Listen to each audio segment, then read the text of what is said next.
Hello and welcome everyone. For those of you who don't know me, I'm Melanie Tanilian, the director for the Center of Armenian Studies at the University of Michigan, Ann Arbor. And before we begin, I would like to thank our co-sponsors for this event, the Eisenberg Institute for Historical Studies, the Donia Human Rights Center, the International Institute, the Program in the Environment, and the School for Environment and Sustainability. I would also like to, of course, thank Ghaplanyan, who helped put together this conference and who is working behind the scenes to get us underway. We are virtual the next few days, and not only for practical reasons, as all of our contributors either live and or work in Armenia or Europe and would not have been able to travel to the US at this time, but also because our participants have raised the issue of air travel and the carbon footprint associated with it, which is of course fitting in this context. I will ask our audience to please submit your questions through the Q&A function at the bottom of your screen, and then we get underway. So I will introduce our speaker for today and also say a few words about our conference as it takes place in the next 3 days. So as a global community, we of course are facing an undeniable climate crisis that has been, of course, undoubtedly caused by human activity. And the UN Secretary General Antonio Guterres recently warned that the August 2021 report of the Intergovernmental Panel on Climate Change is a code red for humanity. The alarm bells are deafening, he says, and the evidence is irrefutable. The report states that every corner of the planet is already being affected and it could get far worse. And Armenia clearly is no exception. Here, the recent war and the global pandemic and the destruction of human life and nature associated with them make a discussion of the larger environmental issues Armenia faces ever more urgent. And we must ask ourselves how we as an academic community can contribute. So educating and shedding light on these contemporary issues by contextualizing them in the social, economic, and political, as well as historical context is, I believe, the first step.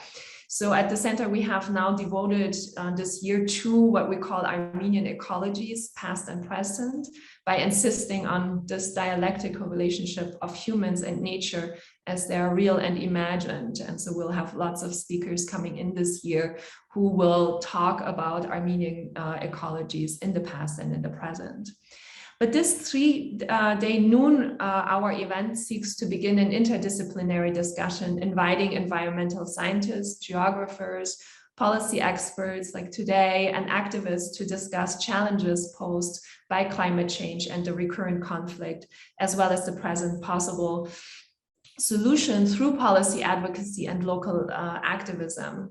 And we begin today with a discussion of the effects of the global climate crisis on Armenia. And for this, we have invited Dr. Irina Ghaplanyan, who will speak to us about Armenia's climate crisis, challenge and opportunities. Dr. Ghaplanyan is a political scientist, a climate negotiator, and also the former deputy minister of the Environment of the Republic of Armenia, and also a published author. Dr. Ghaplanyan holds a doctorate degree in political science from the University of Cambridge.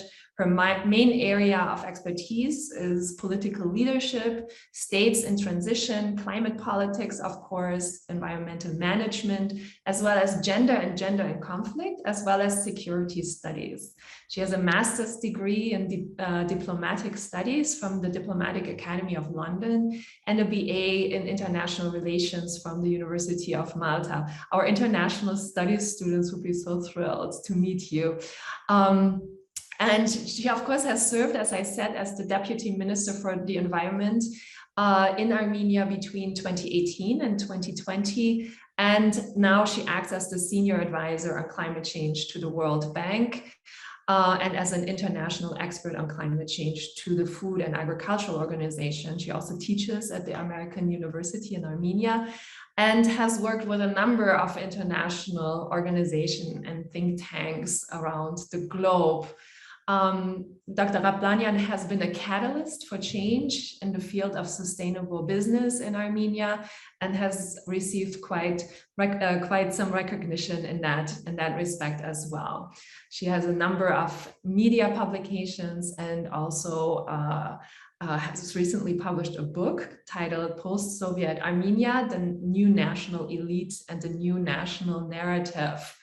So I thank you so very much for being here with us today, Irina, and welcome you to virtual Michigan. And I'm just going to pass on the floor to you to talk to us about the current challenges that Armenia faces in terms of climate change and some possible ways forward. So thank you for being here. Thank you so much, Melanie. Thank you personally for this exhaustive introduction of my background. And of course, thank you to the staff and team at the Center for Armenian Studies at the University of Michigan. It's an absolutely wonderful opportunity to have the floor and to speak about what is so important today on Armenia's agenda, and of course for the global agenda, as we're all the entire global community is preparing for the Conference of Parties that is to take place in just a few weeks in Glasgow, where everybody's expecting some real commitments. So Melanie, as you presented today, I would like to speak about the climate crisis, which is, I believe, the right term to reflect on what is happening to the climate globally and how that is the reality in Armenia. And in addition to the challenges that the country is facing, I'd like to also speak about the opportunities that we can find in the face of the challenges that we're facing now, and certainly will be facing as the planet continues to warm. So if you permit, I would like to share with you some slides that I have put together with the help of my colleagues. I actually took this photo at beautiful community of Marga Hovit in Lori Village, and these are seedlings of future, hopefully, forests. And that's a sign of hope that Armenia is capable and is continuously building capacity to, in a very ambitious target, reforest the country's territory. So what I'll address today is, as mentioned earlier, Armenia's context, how the country is facing the difficult crises faced over the past year and continues, unfortunately, to face, whether it's related to COVID or war, and how it is important to build back better in the face of these challenges.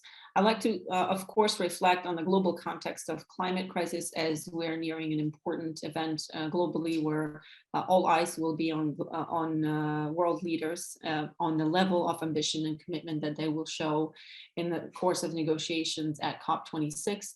And of course, where Armenia fits in all of that context, what is the country's climate profile, what are the mitigation and adaptation measures, and how we move forward from here, building back better.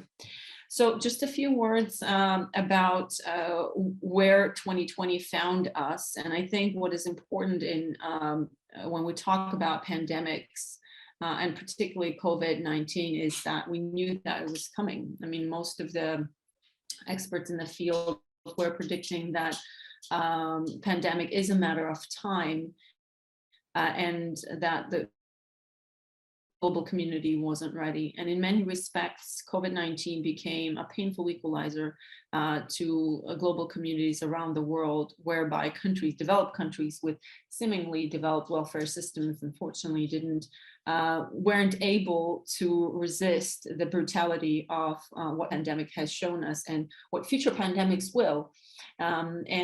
Equalizer in the sense that whether it was United States, United Kingdom, France or Italy, or whether it was Armenia, we all saw unexpected mortality rates, virulence that was never seen and never prepared for, really, if you ask most of the experts who were advising governments and policymakers for years that things need to be taken into consideration more seriously.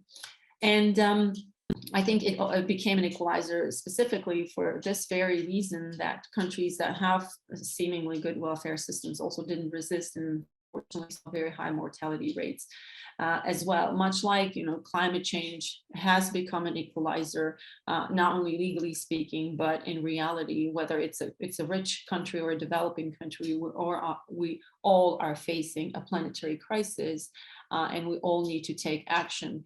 The problem, though, is that developing countries will face much worse repercussions because of lack of preparedness, as crises such as pandemic have shown.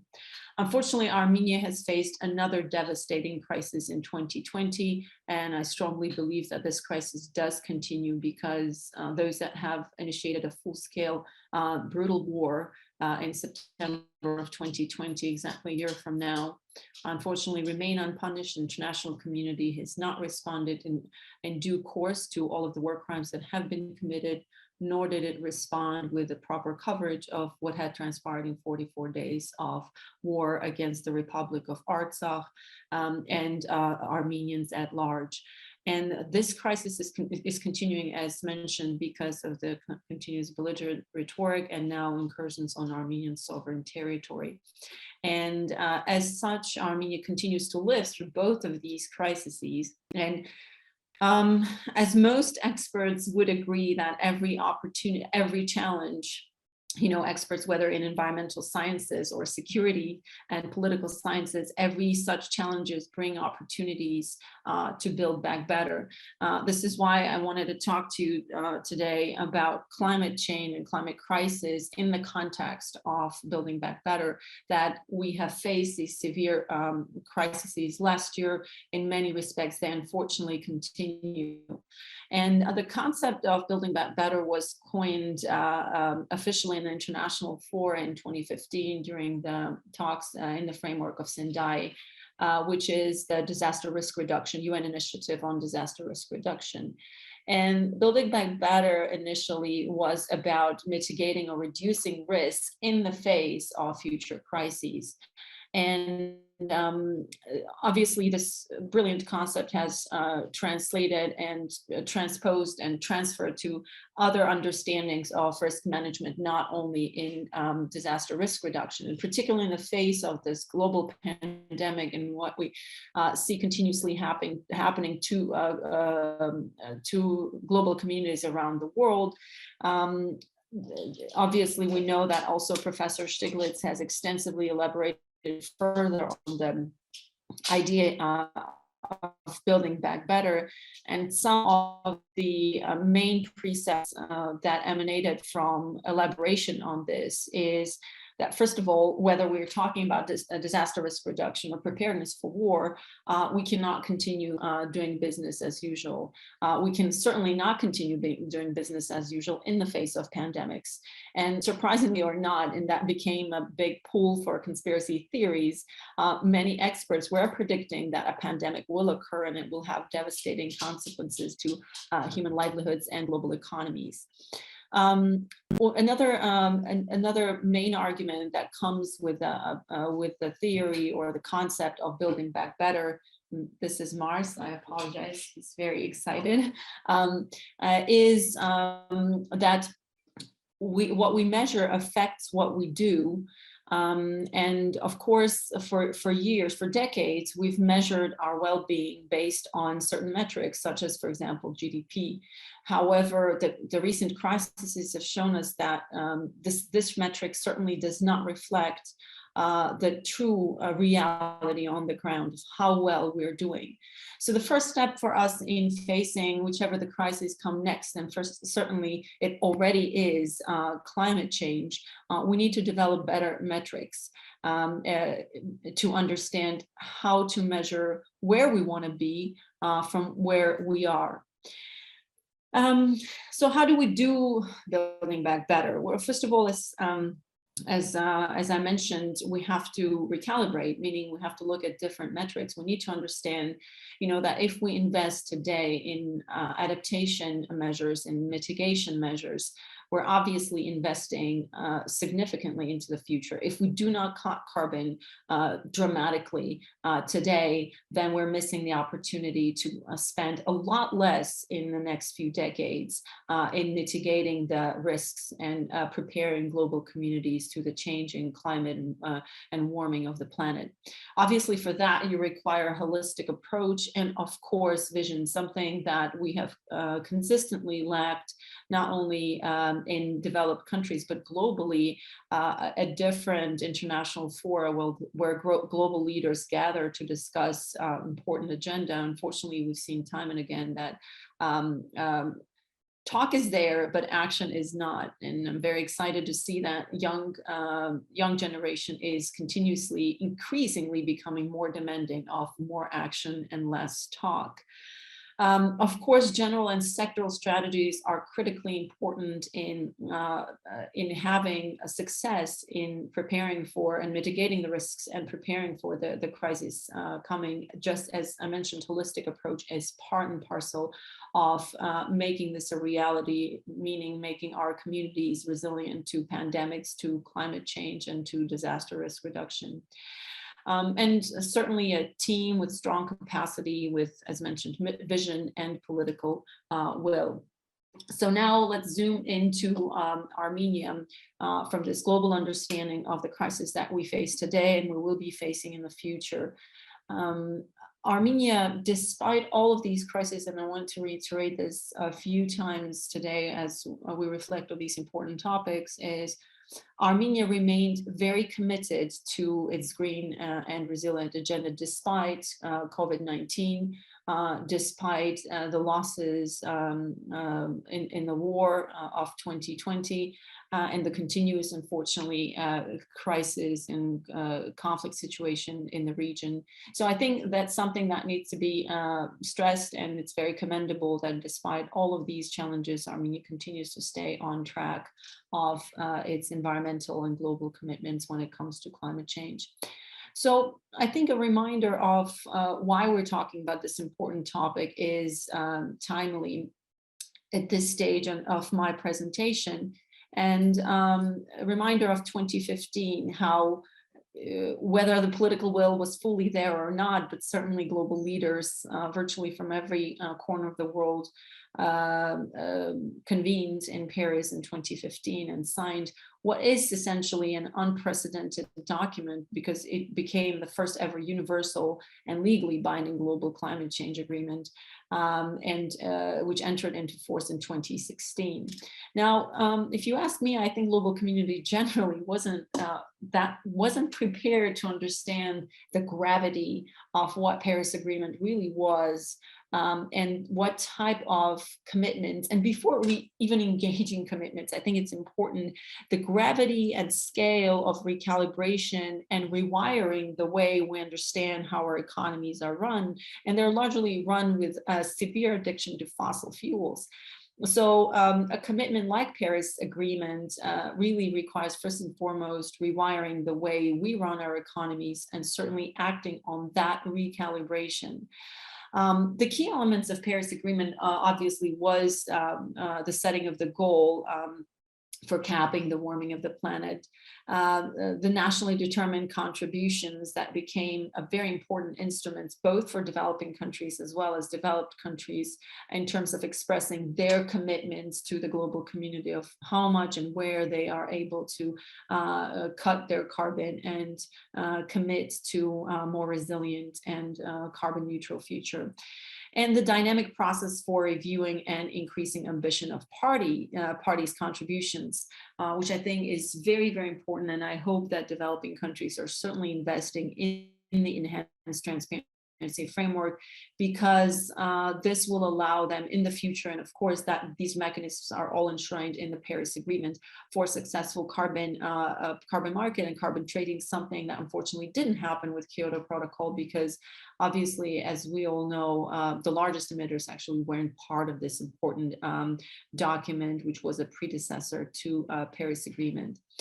Now, IPCC special report on capping 1.5 degrees Celsius increase. I think what's important here is to know that world temperature has already increased by over 1 degree Celsius since pre-industrial times, and the current emission reduction pledges under Paris Agreement will not limit global warming. So this is our best scenario. So let's put it in this more simple terms. Whether we want it or not, there's almost already so much carbon in the atmosphere that the planet will be warming to these temperatures no matter what. And our goal is to prevent ever further warming, because as the scientists that are part of the International Panel on Climate Change forecast, unfortunately, if we fail to do that, the scale and gravity of the change in climate will be so vast that human life on Earth in certain parts of the world will be literally and virtually difficult to sustain. So this is why countries will need to increase ambitions significantly before 2030. And as we know, the countries, sorry, let me come to the nationally determined contributions for the period of 2015 and 2021. This period became a very important recalibration for countries because the reports of IPCC moved us towards a different goal, not much further away for everybody, for policymakers, for politicians, for public, which is 2050, and more closer, because this is the important window where we have to really act fast and reduce our emissions quite dramatically throughout the world in order to achieve the much needed cap. So this is why these numbers were set, these goals were set, so that they are a lot more achievable and easy to translate into real action. So as we are literally 3 weeks away from the beginning of COP26, an event that global community has been waiting for now 2 years, which because unfortunately, as we all know, last year COP didn't take place. And 2020 was an important year for climate community, as it was the year where countries would come and commit for a 10-year window, or show for the what they are planning to do for the 10-year window as we run up to 2030 and attempt to reduce our emissions dramatically and all across the world. So that's why COP26 does represent a pivotal moment in the world's efforts to prevent climate crisis. And unfortunately, and I will reiterate this a few times today, governments are dangerously off track to meet their Paris Agreement commitments. And indeed, the summit will test their ability to unite and meet this very urgent challenge. Now, coming to Armenia, I wanted to give you a little overview of where we are, and I think it will be very telling from the perspective of, Armenia being not being a fossil fuel producing country. In fact, Armenia is a fossil fuel importing country, and it's certainly a very, very tiny fraction into when you look at the global emissions. I believe we constitute about 0.02% from the total net of global emissions. So Armenia is indeed a tiny fraction. However, despite being such a small country with no fossil fuel resources as such, Armenia does suffer, and in fact is already seeing a 1.3 degrees Celsius increase in temperature, which unfortunately has reflected quite dramatically on various sectors of human economy, and of course, and mainly on agriculture. So what exacerbates the situation for Armenia and why this increase actually has registered is because Armenia is a mountainous landlocked country. We are home to 4 different climate zones. And this, of course, has its impact on different ecosystems that are small pockets of ecosystems that are all spread out across small but very diverse country. Now, let me zoom further in to the 2 main directions of the climate action globally and, of course, in Armenia. First is mitigation, where NDCs, nationally determined contributions, are mostly focused on, that is mitigation actions. And then I will, of course, move towards adaptation.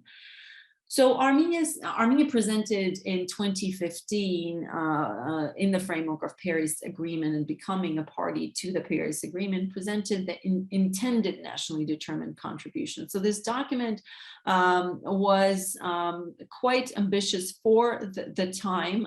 This was 6 years ago, and it set a very specific quota for the period between 2015 and 2020, and it committed to Armenia wanting to be part of the carbon market in the future. So obviously then committed to having a transparent and rigorous inventory of greenhouse gas emissions. And in fact, thanks to many of our colleagues here in Armenia, the country has continuously submitted very high quality biannual update reports and national communications.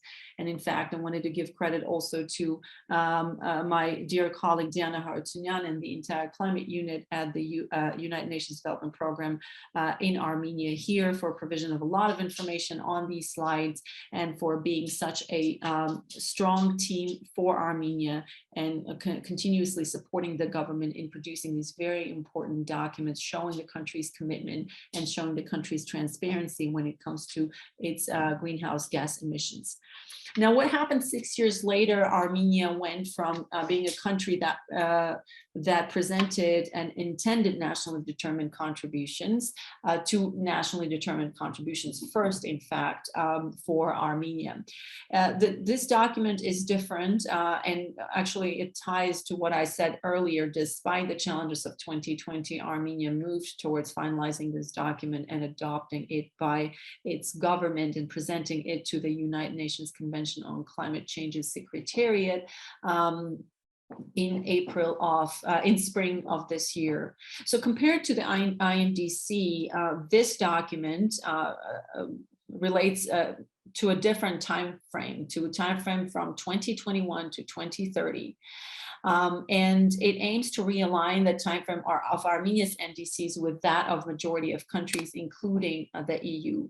The document also set out the economy-wide GHG emission reduction single-year target of 40%. I think it's very important to note that this is quite an ambitious target for such a small country with such a tiny little fraction of emissions in the global scheme of things when we look at other very, very large emitters.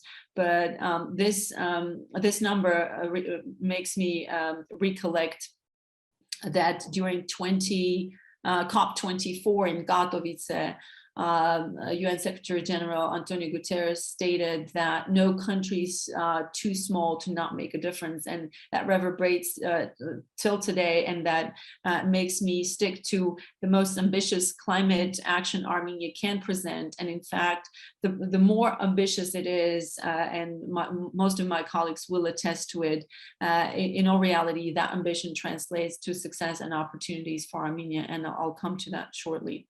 The document also is a consideration of Armenia's strategic goal to double country's share of renewables in energy generation by 2030.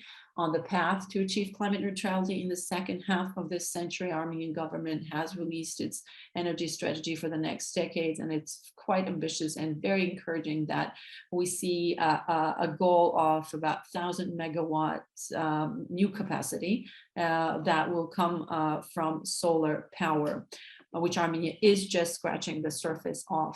Setting out the enhanced transparency and accountability framework for tracking the progress on implementation of countries' commitments under the Paris Agreement. Now, there are three main directions here that the document and, of course, Armenia is committed to. It is the long-term planning of economy and synchronization of climate and energy agenda of Armenia.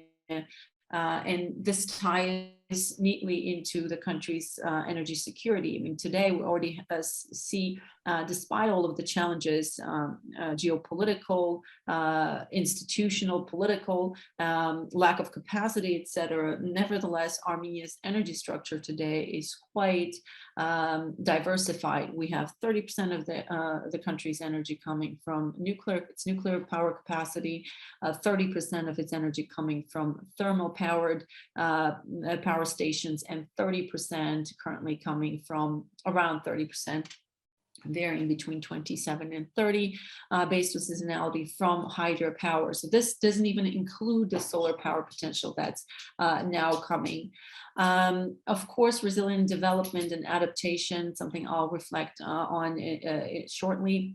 The key principles behind adaptation, obviously, is to give preference to nature-based solutions and mainstream in long-term planning process, and build strong public support and society-wide awareness through science-based informed decisions, improve essential basic response structures and functions. And I'll bring you a few very interesting examples of ecosystem, nature-based solutions that have been adopted and adapted in Armenia. And of course, as I already mentioned, transparency and awareness. Should Armenia succeed in meeting the standards, the global standards, the requirements of its greenhouse gas inventory, a lot of new doors will open for Armenia. And currently, the country is supported by many of its partner organizations and donor countries in putting together the right capacity in order to have a transparent inventory. So as I mentioned, one thing that is worth mentioning in terms of looking back and looking towards the future, where Armenia stands with its what we call decoupling. So obviously Armenia is planning to increase its economic potential. So we are registering economic growth despite all of the challenges. And with that, we're also seeing a drop in GHG emissions. So this process is called decoupling, and something that we have been seeing from early 2000s. And it is certainly very encouraging that Armenia can and should continue on this path for a net zero future. Moving on, I wanted to reflect a little bit more on energy, as we got stuck here a little bit, but of course, energy is the largest part and parcel of climate, returning back to, as we said, recalibrate, rewire. As we acknowledge the addiction to fossil fuels, we obviously need to find solutions of what will be the alternatives and in which sectors we can transform dramatically.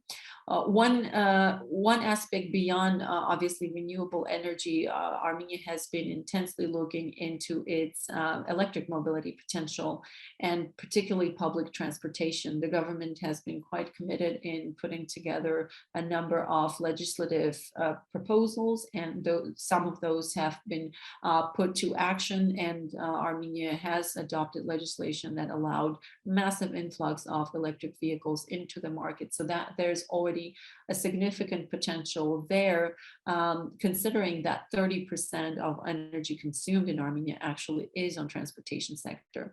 And looping that into energy efficiency in building, 30% of energy does go to heating buildings. So there's a lot of work to do with energy efficiency in buildings, and it's a hot topic on the agenda of many developed nations as well, as EU's Green Deal is showing one of the biggest gaps in the EU's future planning and future actions is understanding at what pace the buildings will be becoming energy efficient, something certainly that Armenia is also facing, and it continues to be a challenge because a significant portion of currently residential buildings were built without energy efficiency in mind and the respective construction codes. So moving on to adaptation, and just to reiterate what Armenia is facing and what it will be facing in the near future as the planet globally continues to warm, and unfortunately vulnerable countries like Armenia are impacted the most, as I mentioned, due to a number of objective circumstances such as the geography, the fact that Armenia is landlocked and has 4 different climatic zones the country has already experienced, 1.3 degrees Celsius increase in temperatures. Now that is coupled with 9% decrease in precipitation, and that already gives us quite an alarming data as to how much the economy in Armenia has suffered from this combination of events. And this has prompted World Bank to rank Armenia 4th most vulnerable country to climate change in the Eastern European and Central Asian regions. Now, obviously, as I mentioned, Sendive in the framework of an understanding of how do we build back better. All of this has to be streamlined into general understanding of governance and general understanding of policymaking, such as disaster risk reduction, disaster risk management, climate change, and of course, joint management based on this common agenda. This shows essential losses that Armenia incurred over the past couple of decades due to these climatic conditions that have occurred over the past few decades. It's certainly alarming, as World Bank has shown. World Bank data has provided us with some numbers that are alarming also in terms of, understanding the scale of adaptation needs that the country requires, particularly for infrastructural investments. The figure from World Bank was about $73 million annually from 1990s until 2013 of losses that the country incurred due to various climatic and weather conditions that have occurred. River flow is another very alarming aspect. As mentioned, 9% decrease in precipitation coupled with reduction in river flow, and the numbers that are being forecasted based on the IPCC RCP5 scenario and METRIS model is not encouraging. So in light of this forecast, the country has already reviewed its understanding and future planning on particularly water reservoirs, as Armenia, along with other countries in the South Caucasus and downstream, unfortunately doesn't benefit from being a country where most of the large rivers emanate. In fact, it is Turkey. Turkey is dubbed as what is called by hydrologists as hydrohegemony, a country where most of the rivers that flow downstream go through South Caucasus and down to Iran and Iraq. And that's a major security issue because Turkey has been building billions of dollars of infrastructure for water reservoirs along its border with southern and eastern neighbors, which has further, unfortunately, worsened the situation with river flow. So as we move away from the era of hydrocarbons and human communities being addicted to hydrocarbon, we are certainly going to face another major security issue, and that is water. As I already said, unfortunately, countries like Turkey are hydrohegemons, and we are almost certain that countries with that much soft, if you will, or hard power when it comes to vital natural resources will put those to use, as last year Iranian leaders have been alarming that the preying politics of water of Turkey is affecting lives and stability, economic stability in Iran and Iraq, as the countries have seen severe droughts over the past few years because of the reduction also of river flows. Now, zooming into Armenia, we need to understand that the country is actually very, very abundant in water by various, according to various sources, including World Bank. The country has 8 times more water than it actually needs. However, the very poor infrastructure, the very poor practices of the use of water make Armenia what is called a country in water distress. So despite the enormous wealth the country has of water, meaning 8 times more water than we actually need, we are distressed, and we constantly, year in and year out, suffer from water shortages, especially certain communities. Now, what is important to note is over the 70 years of Armenia of Soviet Armenian history, there has been massive investment in building water structures, and Armenia currently inventorizes over 80 different reservoirs across the country, and those red pins indicate those. But unfortunately, a significant number and percentage of those require serious upgrade, as well as a full overview of whether these types of investments are more sound, or whether Armenia needs to adopt a more small to medium-sized reservoir, community supplying reservoirs, as opposed to very large investments, which certainly are necessary. Particularly very strategically important reservoirs need full renovation and need very large investments to do that. But the country, considering the forecasts of climate change, needs to also look into construction and creation of the infrastructure for small reservoirs as well. And obviously that translates into food security and national security, considering how much Armenia is investing in further developing its agricultural potential. The country will certainly be, with that scenario, the country will certainly be dependent on water resources. So moving on to adaptation, I wanted to also stress and come back to my earlier statement that the country remains committed. This year in spring again, Armenia adopted its National Adaptation Plan for the period between 2021 and 2025. The framework of this document is very wide and very important for Armenia. It looks at climate vulnerability and social equity. It has multi-hazard approach, balances the risk reduction with development. As mentioned, it has ecosystem-based adaptation, participation and inclusivity of communities, knowledge transfer, and climate-aligned financial management. It looks into various key sectors for Armenia's development: water resources, agriculture, energy, health, tourism, and settlements. For the next period, it will be looking at forest ecosystems like Savann ecosystem, transport, and urban development.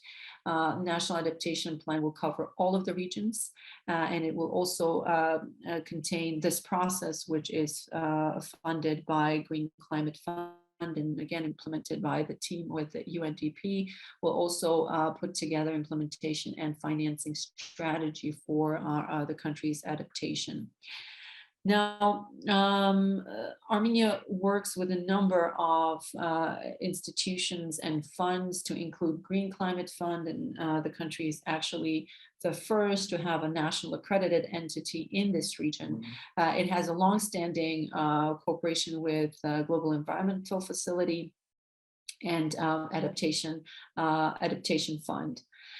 These are some of the measures that have been adaptation projects that have been taken, some of the adaptation projects and adaptation approaches that have to be undertaken at small, medium to large scale across the country in order to prepare Armenia to warming of the temperatures, reduction of the further reduction of precipitation and river flow. There were a number of very interesting projects for reuse of fish farming water, because unfortunately, particularly in the Ararat Valley, there was a critical reduction of the groundwater. And in order to stop this process, a number of farms have adopted reuse of fish water. Water in the fish farms, which have been successful, and of course the civil society and the government are hopeful that this will become a practice. But with that being said, it is important to know that over the past 2 to 3 years, the government did adopt very specific regulation to regulate this industry more effectively and more efficiently, because a significant portion of water loss is in fact registered there. Drip irrigation has become a saving grace for many farmers across Armenia. It still requires a lot of work for its scalability. It requires a lot of training, awareness, a lot of financial support, but it certainly has been a saving grace for a number of, quite a significant number of communities across Armenia, and of course for certain industries, in particular for certain cultures in agriculture in particular, such as, for example, grapes. Mulching has been a practice that has also been adopted. These photos and information has been graciously provided by the UNDP team. They've conducted a number of pilot projects. It's a very cheap but very efficient way to retain moisture in the soil. Of course, river bank erosion has been a major issue across the country, and nature-based solutions such as these actually help communities. First of all, they educate and provide awareness to communities on simple but very effective and efficient measures of mitigating these types of risks, and also showing examples that adaptation projects and adaptation approaches do not necessarily have to be very cost intensive when it comes to issues like riverbank erosion. Prevention of mud flow, something that unfortunately occurs across Armenia due to our geography. And again, these are very simple measures that communities can adopt. That's why it's important to ensure knowledge sharing and knowledge management in communities, and then knowledge sharing with communities that have succeeded, with communities that need this knowledge to be implemented in place as well. This particular example was also very encouraging.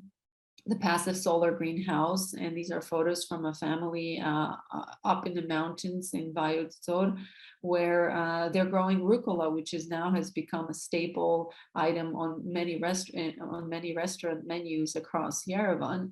And thankfully, it is supporting a number of families in this community, and it is a passive solar greenhouse and a new staple, and certainly a diversified staple for Armenia's restaurant scene as well. Protection of crops by anti-hail nets. Hail has been an issue throughout Soviet Armenia's period, and after that, there were different measures adopted, different strategies and methodologies, but it does remain that the anti-hail nets are maybe not the most cost efficient, effective, but of course, anti-hail system is not as studies show, and as the experience of the Ministry of Environment, and it used to be under the Hydrometeorological Organization, which was part of the Ministry of Emergency Situation. Unfortunately, the anti-hail system wasn't as effective as simply putting up nets on the crops that are most vulnerable. So moving forward, I think I wanted to, considering that we're coming to a close of my presentation, I'd like to hear some questions to make this more interactive. One issue is certainly a big item and a big risk continuously for Armenia, and that's forest fires. In the past few years, particularly obviously in the summer period and early fall, we have had unprecedented number of forest fires. Significant portion of them are human caused. But the issue is it's reflective of other places as well. So, however, there has to be a large countrywide attempt at raising awareness, educating communities on the risks of forest fires and how very, very minor actions can lead to massive, massive loss of very important ecosystems and biodiversity that, of course, feed the communities that are most at risk. And forest fires remain a major issue also, and of course, because Armenia's forest cover is only 11% of the territory, and forests are very, very vulnerable ecosystems, particularly in Armenia, in the face of warming temperatures. So forest fire early response system, rehabilitation, insect control system is another major item for forest management, considering that the last 2 years we had a massive invasion of certain pests that the country wasn't able to control because it didn't detect in time. And then once it spread, it didn't have the capacity, the helicopter, the flight power to stop it. So there's a lot of these adaptation needs and costs that the country requires to build the necessary capacity in the face of this risk, which are undoubtedly going to increase as the temperatures continue to grow. I wanted to reflect very briefly on sustainable mobility and electric mobility. Wanted to share with you this wonderful photo that is from 1972 from a team of Armenian engineers who already then in the far off 1972 had 3 prototype electro vehicles, battery powered vehicles that they would test every once in a while in and around Polytechnic University in downtown Yerevan. But beyond the capacity that existed, the country is certainly looking, as I already mentioned, into understanding how and where it can reduce its transport emissions, which constitute a significant percentage of the emissions, considering that 30% of country's energy goes towards transportation. So here, should Armenia's government, particularly communities such as Yerevan, adopt the models that have been proposed in, first of all, improving public transportation, and of course incorporated, if just a small percentage, but certain percentage of public transportation operated by battery powered buses, then the country will certainly benefit from a significant reduction, which already the studies have and the preliminary feasibility studies have shown. And just a few tweaks in legislation and different encouraging schemes have resulted in a growth of electric vehicle capacity in the country. And right now across Yerevan, across the country, you can see electric vehicle powered stations. And it's certainly very encouraging as Armenia is slowly, but certainly is transitioning to adopting this important sustainable mobility potential in the country. The country also has potential for diversifying its climate finance. Just to loop back again to COP26, one of the important items that is very high on the agenda at COP26 is the discussion under Article 6, which is global community, particularly those from the developing nations, are very hopeful that this will move forward, as will open up potential for further negotiations on carbon markets, obviously subject to developing countries increasing the capacity for transparency of their inventories. But coming back to climate finance again, Armenia's government in 2018 and 2019 obviously with Ministry of Environment developed a debt for a climate swap mechanism that has been proposed to a number of developed countries. And the idea is that if the country has a bilateral debt with a developed country, then instead of locking climate finance to which developed countries have already committed in the framework of Paris Agreement, and then getting that climate finance stuck in the many pipelines of climate funds, such as Global Environment Fund, Adaptation Fund, Green Climate Fund, have bilateral understanding, exchange, obviously is some sort of institutionalization where bilateral debt could be swapped to action related to climate. This mechanism is twofold positive, because on the one hand, developed countries are able to meet their commitments in the framework of Paris Agreement. And of course, developing countries are able to attract that much needed climate finance and undertake particularly adaptation action. But of course, mitigation is certainly part of what Armenia is envisioning, and certain that other developing nations.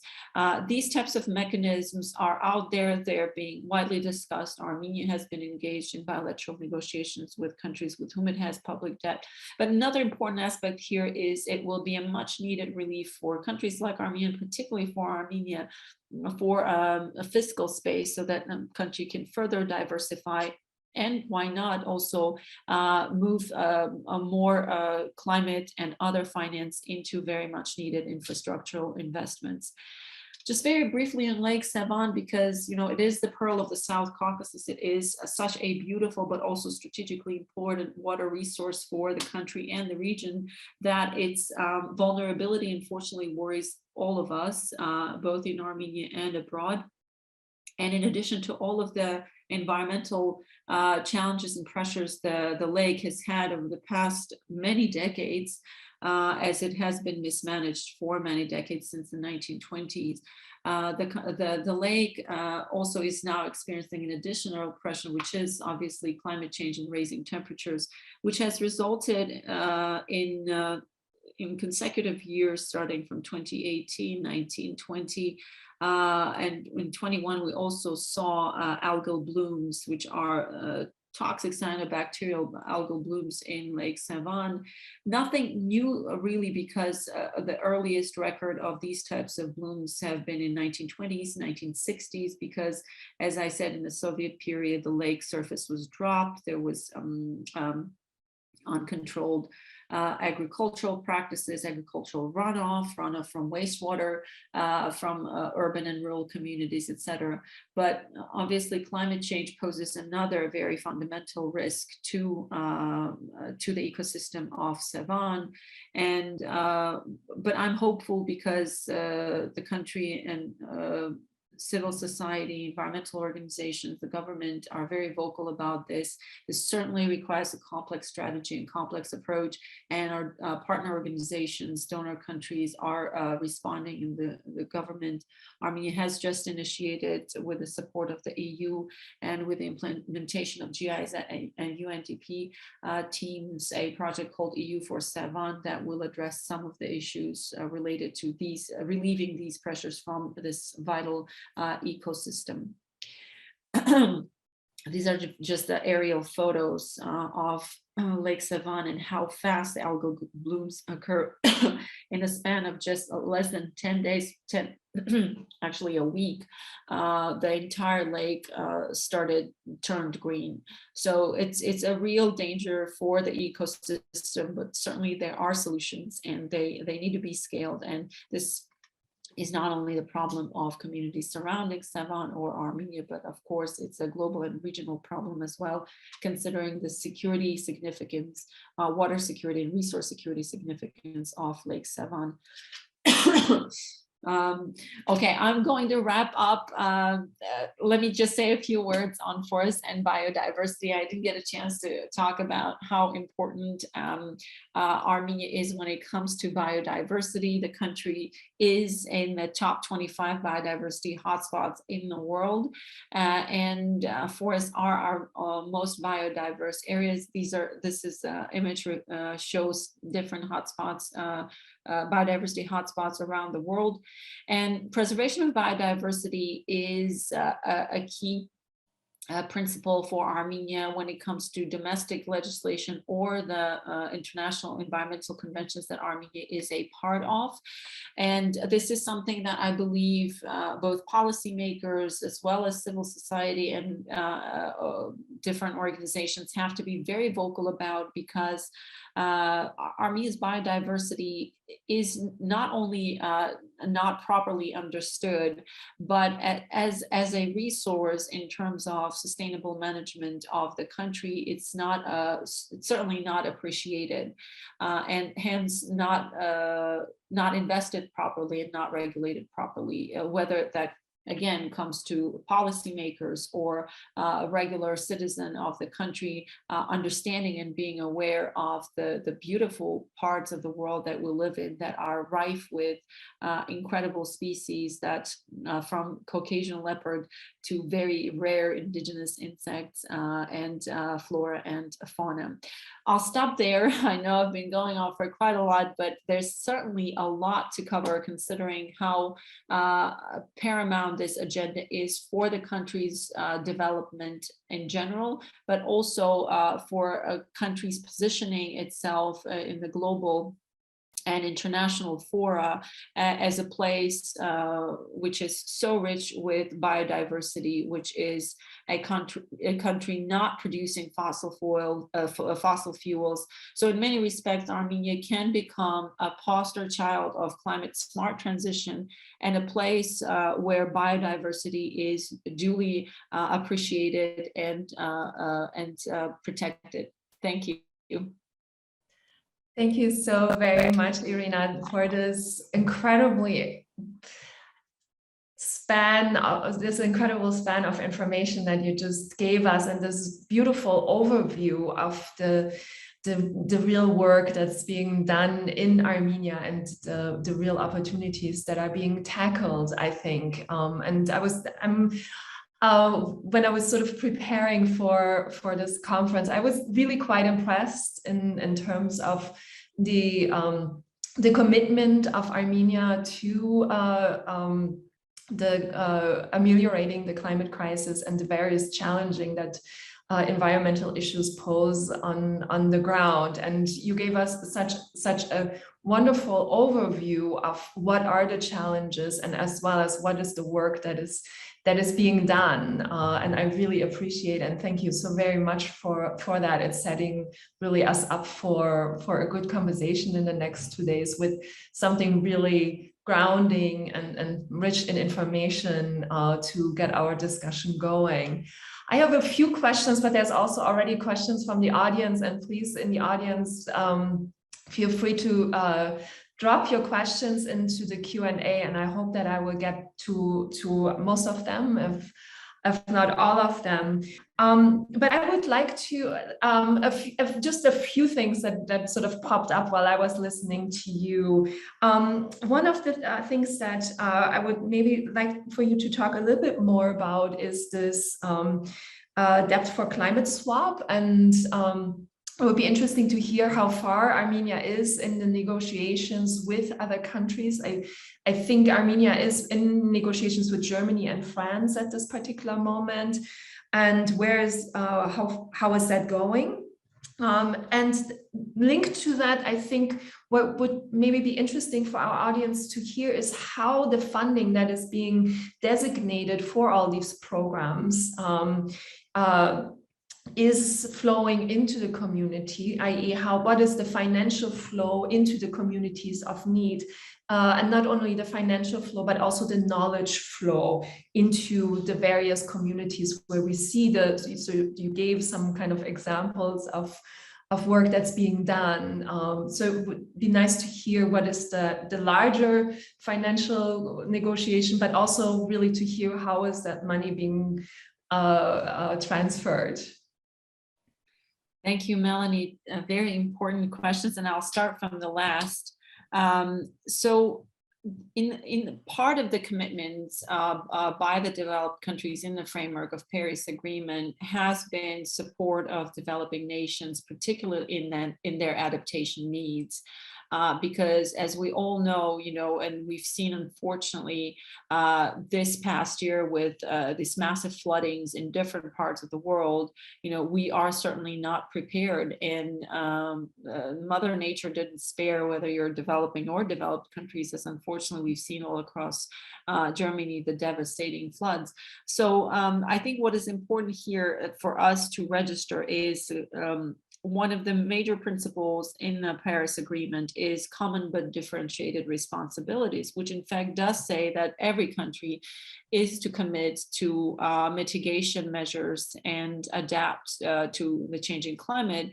But the differentiated responsibility says that developed countries, who in fact are the biggest pollutants, and if you will, the culprits of the warming of the planet and massive production of the greenhouse gases, so they are to commit more. And since Paris, there has been talk that come 2020, the developed countries will start committing $100 billion annually to developing countries in their adaptation and mitigation needs. Now, what is important is that it is overdue. And we certainly hope that in COP26, the discussion will be resumed. It is overdue largely because, for a number of reasons, but largely because such large emitters per capita as United States has withdrew from the Paris in 2016. And that really put so much pressure on other developed nations with significantly smaller economies to be able to pull off that commitment.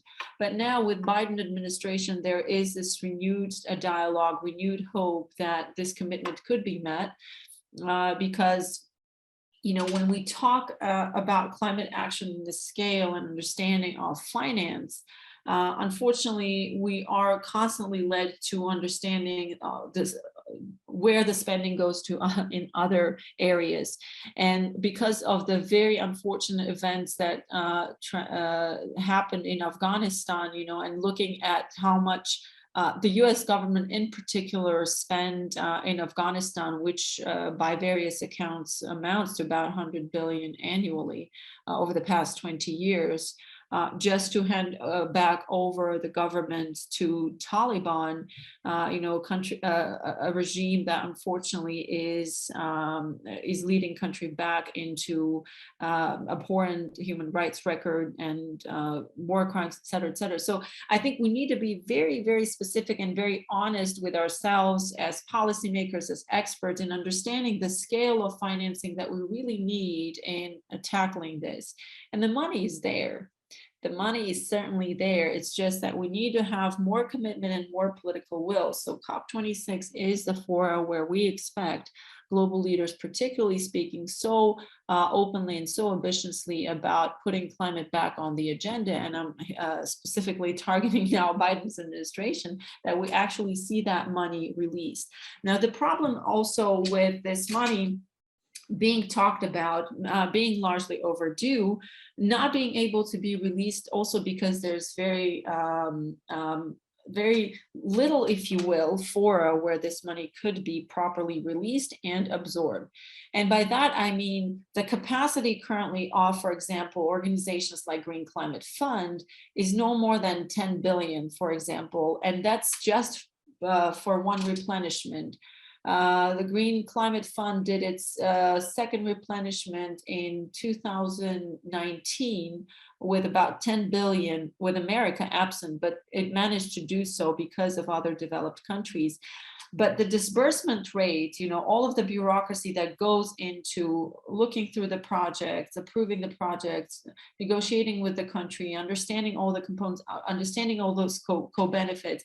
And as you very poignantly noted, do these communities eventually benefit? How does that help the communities in adapting their surroundings and their infrastructure that affects their daily life to the warming of the planet? So these are very important questions that need to be addressed. And tying that back into the debt for nature swap, it is also an institutional solutions whereby we know the capacity of climate funds is there, but they are able to absorb only so much. So we need to allow developed countries to release this finance through other mechanisms. And that's why debt for climate is so important, because it allows developed countries to release these funds to developing countries bilaterally, and hence have obviously a lot more oversight. Yeah, that's a really important point that you're making, that this new program, or this idea of debt for climate, opens up an opportunity perhaps for faster financial flow.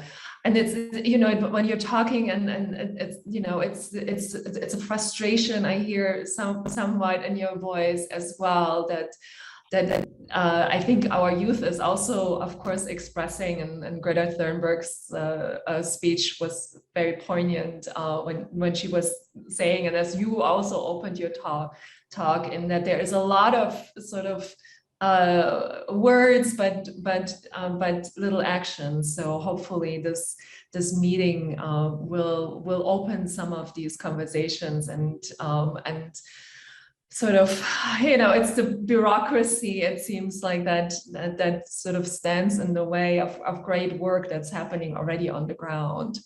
I'll go to audience questions, and I'll start with with Antoine Terjanian, who says Armenia has greatly enhanced its hydro energy production in the last 20 years, as you've also noticed, mainly with SHPPS.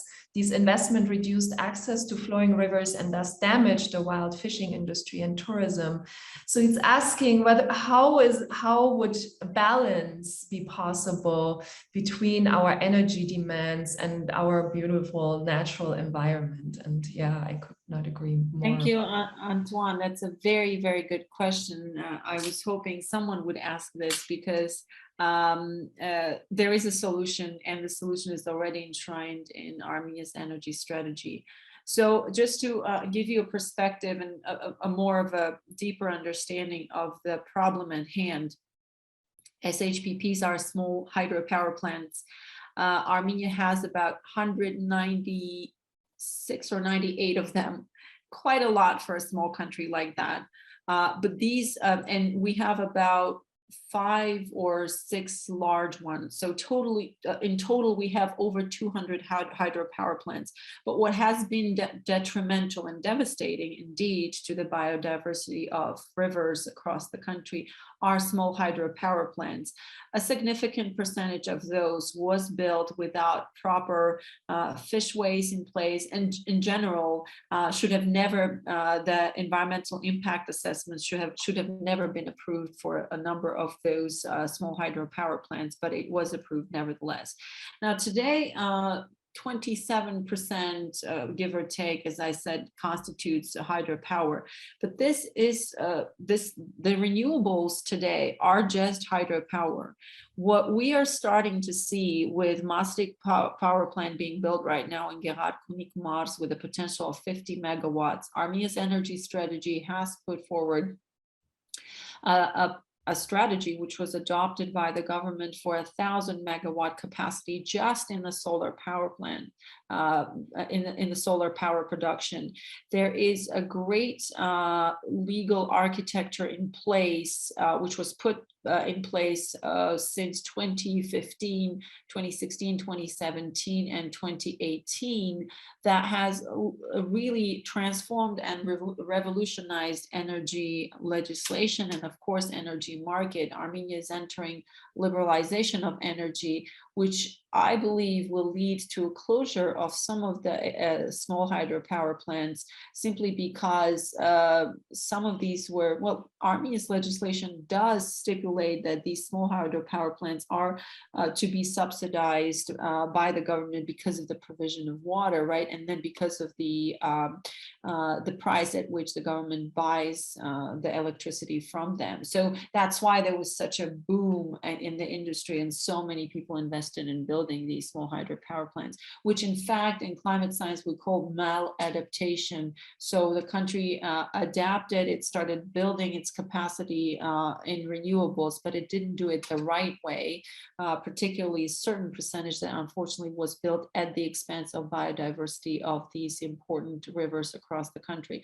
But this will naturally become a thing of the past because the speed with which solar power is entering the market. I do believe that these significant portion of small hydropower plants will certainly become something of the past.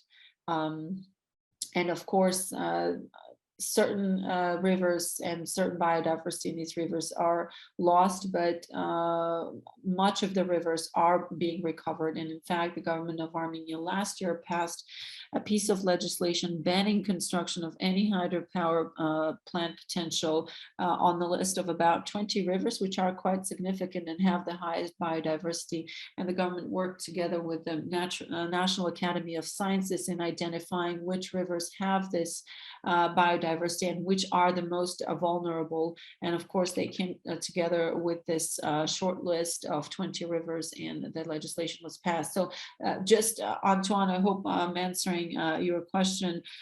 Just to put your mind at ease, the government is aware it's taking certain measures, and the market is liberalizing, which means that solar will start taking over, and those hydropower plants that are just economically not as efficient, and as practice and experience shows, it's usually those that weren't built the right way, probably should have never gotten the environmental impact assessment. Those will become thing of the past. Thank you. And is there, I'm just tagging on to Antoine's question, and is there, are there mechanisms in place that would think about the reintroduction of species and increasing the biodiversity in rivers if these power plants are ceasing to work at a certain point? Or are people thinking about that? Are there mechanisms? How would one go about it? Is it possible? Yes, it is possible, and the country is actually, as I said, is part of the biodiversity hotspot. So we have beautiful indigenous varieties of freshwater fish, and unfortunately a very thick red book to document their status from extinct to nearly extinct or endangered. So this document, which is actually a piece of legislation, the Red Book of Armenia, was the last full field work that was conducted across the country, and inventorization of all of the species was done in 1987. Then in early 2000s, the book was updated, and in 2010, it was published. So it wasn't updated necessarily with a full scope field work. It was done in a fragmented fashion wherever the government could find the necessary financing to update some of the things. By Armenian law, every 10 years, the Red Book has to be renewed. So the country needs to find financing and do a full inventory, which it intends. It has been putting that as part of the government program every 5 years or so in trying to understand. But it is a feat, you know, to put together a scientific team, to have the capacity to adopt new methodologies, because obviously those scientists that are still working, they know the methodologies that they worked with in the Soviet days. Now they need new methodologies, new experts. They need a lot of technical assistance to conduct it. But the government is aware, and in general, the government wants to conduct full inventory of biodiversity, including obviously the Red Book species of flora and fauna, but a full inventory so that we can understand what is the state of art of all of the species and how we can most effectively repopulate those rivers that have been most affected. Well, thank you so much. So we'll stick with water for a minute. And this is a question from one of our students, Kristen Bahtazarian, who was just in Armenia doing an archaeological dig. And Kristen is asking, what are the effects of Turkish infrastructure on bordering rivers on the Armenian economy and national security, and how can Armenia or the international community combat them? So you mentioned Iran and Iraq, but I think Kristen is asking you to say a word about Armenia. Yes, of course. Well, in fact, there are a number of institutions within the government structures that regulate one or the other aspect of water management. Ministry of Environment regulates and manages water resources in the natural environment. And State Water Committee regulates and manages waters in artificial reservoirs and in the water infrastructure, such as pipelines, for example. There was an extensive study and assessment done of the situation related to reservoirs, and the authorities are well aware of the dangers. I don't think I'm in the position to necessarily reveal any specific data, because it was privy to me when I was a public official, but certainly there is knowledge that, for example, important water reservoirs such as Ahurian has been affected by massive reservoir construction on the other side of the border, which is in Turkey. Unfortunately, there are gaps in very, very weak, if at all, existing mechanisms when it comes to international law on how to regulate these issues. As I mentioned, Turkey is a hydrohegemon, and it has geographical advantage over other countries in the region when it comes to waters, rivers emanating from there, and they have the first come first serve opportunity, to build that infrastructure. And it is a sovereign country with its sovereign territory doing what it intends.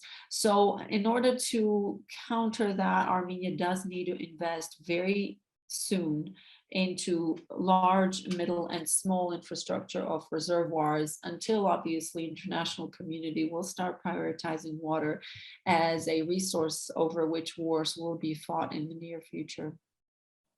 All right, thank you so much. So we have you of course mentioned the recent war as well as the COVID pandemic at the very beginning of your talk, and a question like this was of course going to come up, and in terms of the sort of recent war and its impact on the environment. And one of the questions is that in the recent conflict, the Azerian forces have used precision-guided drone strikes. What are the environmental repercussions of the conflict? And we will talk a lot more about that as well tomorrow. But I think this might give you an opportunity to speak to that point a bit further. And then the second part of the question is, how can this be used for climate activism?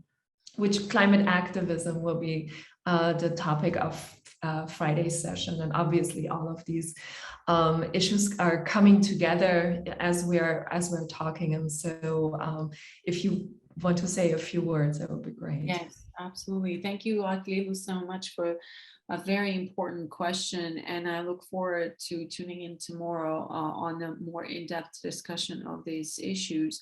But to put it in perspective, I think what we need to realize is, first of all, that the Republic of Artsakh and Armenians at large were attacked by a number of armies, a number of forces.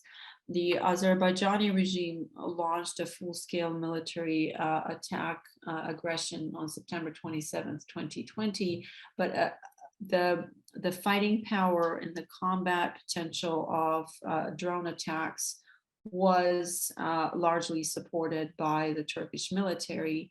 And there is a lot of corroboration from intelligence and security community globally confirming that.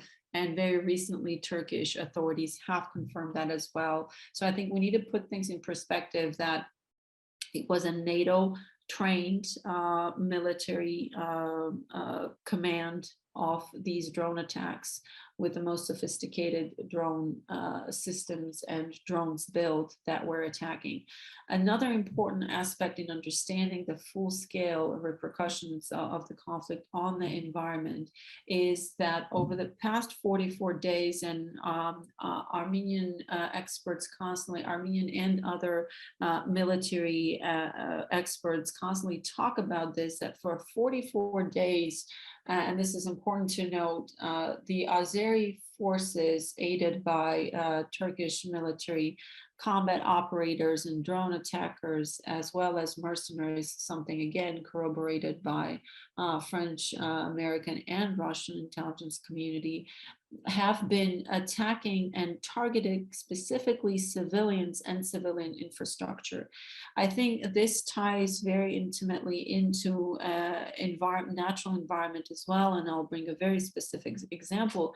But to provide certain qualification to this massive onslaught of military aggression against civilians and civilian infrastructure, varying from bridges, civilian homes, schools, hospitals, clinics, maternity wards, churches, to forests. This constitutes in and of itself, goes beyond simply a set of war crimes, but essentially is a crime against humanity, because if you initiate war, you fight a military target, you don't attack civilians and civilian population. This is why what had transpired in October in the Republic of Artsakh, particularly in the forested areas where Azerbaijani forces used incendiary weapons containing what has been documented and fully evidenced white phosphorus. they use them extensively across forest in the Republic of Artsakh. And what we have seen is a massive scale damage of about 18,000 hectares of pure forest. Now, this is a violation of respective conventions and goes into various different avenues of international law, namely, use of incendiary weapons containing white phosphorus on non-military targets. That constitutes a war crime. Then, of course, that leaves a massive damage to the environment, because phosphorus is persistent pollutant. It stays in the soil, it stays in the water. And unfortunately, most of these territories are now occupied by Azerbaijani forces, and Artsakh government wasn't able to take samples. But we have a number of civilian and military personnel injured and that have been receiving treatment in the burn centers in Armenia, and their injuries have been fully documented and are actually by also international media. So I think we need to be very careful and very specific in understanding what had transpired in these 44 days, why we keep coming back to the intensity, and how this was specifically targeted towards civilians with an end goal of ethnic cleansing of Armenian populated territories. Thank you so much, Irina. The war, of course, lingers, and its environmental impact, I think, will be felt for decades to come. And we will talk about that in great detail, I think, tomorrow. And I'm very eager to hear also your commentary there.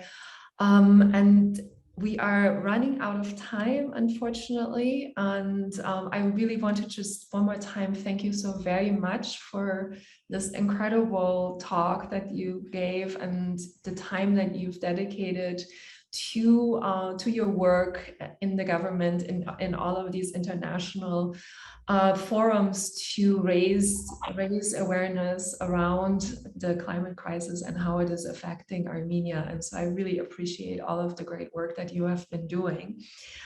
And I will invite everyone back for tomorrow.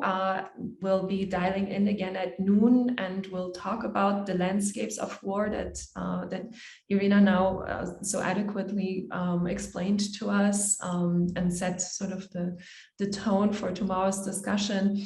On Friday, it will be a day dedicated to activism. And we have a fantastic group of people who are working on the grounds with their hand in the dirt and making documentary films, as well as planting trees and taking care of wildlife. So I hope that you are all dialing in. And again, thank you so very much, Irina, for being here today and leading us off in this great discussion. Thank you so much. It was an absolute pleasure. You're such a graceful and gracious moderator and host. It was a pleasure, and all the best to everybody. And stay tuned to COP. Hopefully we will have some ground there. Hopefully. Yes, thank you so much. We'll talk soon. Bye.